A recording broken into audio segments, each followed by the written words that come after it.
roko sežemo Mateji Kožuh Novak, predsednici Zveze društev upokojencev, ki je jasna, pokojnine nižamo že od leta 2000. Imamo upokojence, ki imajo 200-300 evrov pokojnine mesečno, zato politikom sporoča.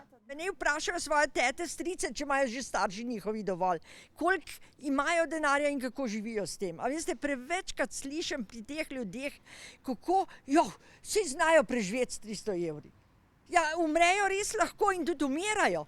To umirajo na obroke. Upokojenki Branka Starčič in Julijana Permesi nižje pokojnine ne predstavljata, še manj, kako z njo preživeti. Pokojnine so itak mehne, komi za preživeti.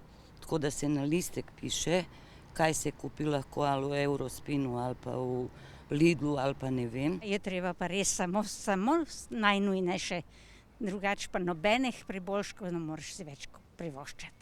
Veliko upokojencev je Jasen Anton Donko že sedaj ne pride skozi mesec in ti si pomagajo s paketi Rdečega križa in Karitasa. Veliko je takih, ki si ne privoščijo vseh 3 obrokov, mogoče tudi 2 ne. Vsi razumemo, če je stiska, da moramo si malo prispevati, vendar dokler ne poberijo onim, ki so si pa nakradli, je nesmiselno pobirati revežem. Zato upokojenci predlagajo krizni davek, ki je po njihovo bolj pravičen. Vsak naj prispeva nekaj, da bomo skupaj rešili državo.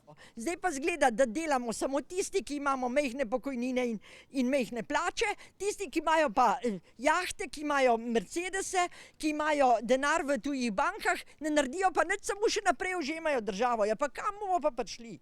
In če ne drugam, bodo upokojenci gotovo prišli na volitve, obljubljajo in tam izrazili svoje nasprotovanje.